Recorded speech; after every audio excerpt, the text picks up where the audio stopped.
What's your body language saying to others while you're talking? Well, you may not believe it, but each and every gesture and motion has a meaning to it. The December issue of Real Simple breaks down what your body language is saying, and joining us with more is Kristin Appenbrink, Associate Editor for Real Simple. Thanks for being with us. Thanks for having me. I'm a little worried because I'm not sure what this body language is saying right now. Well, hopefully it's neutral. Hopefully it's not saying anything. Good. Well, we're going to break all of that down and actually show some pictures so people can see what the exact stances are and what they say and what they're not saying. Right. So let's start with standing with your legs together. What does that mean? Legs together, it's a very kind of deferential position. It actually mimics the way a soldier would stand in front of his commanding officer, so it shows respect, and it's a pretty neutral position as well. All right, and the opposite would be, I guess, standing with your legs apart. Standing with your legs apart, exactly. If you have about a hip width between your feet, that is kind of a more aggressive position. It kind of shows that you're a little bit more assertive, and it's what people generally use when they are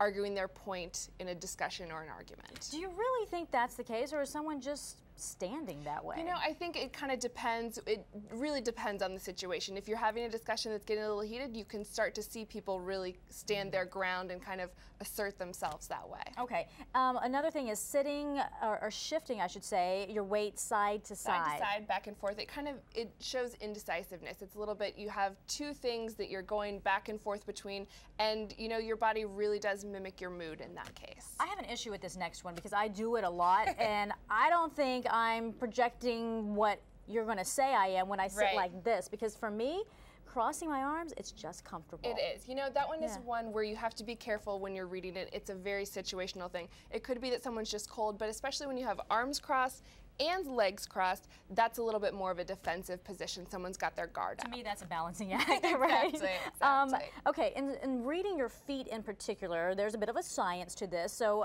looking at this picture right here, what is that saying? Yep, that's saying you're putting your toes together, you're you're indecisive, and you're kind of trying to defend yourself. It's kind of a protective position. All right, and along with the feet, your hands say a lot about what you're thinking. Yeah, so when you have your hands open. When you have your hands open, palms up, kind of loose fingers, that's really showing that you're open to new ideas. Whoever you're talking to, you're very receptive. Who talks like this, though? I mean, come on. Well, really? I have to say, I talk with my hands, so usually my hands are more open, but they're not forward, but they're just kind of looser with the palm generally up.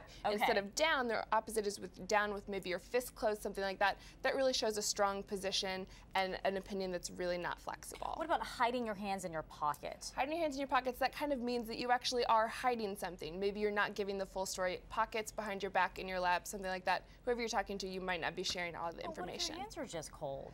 Once again, you have to kind of read the situation with it as well. Okay, all right. And last but not least, picking your nails. I don't know who does this. I mean, I guess when you're talking, if I'm doing this, obviously I'm not interested in what you're saying if I'm doing that, right? You know, that is another thing kind of showing insecurity. What we recommend instead is to interlace your fingers and kind of steeple your hands. That doesn't allow you to pick at your fingers, and it's much more, it's a stronger position. It looks kind of like a gun. A little bit, but maybe a little bit looser, something like that. Yeah. I don't know if that's very natural for me. I'll work on it. Kristin Appenbrink from Real Simple. Thanks so much for these tips. We truly appreciate it.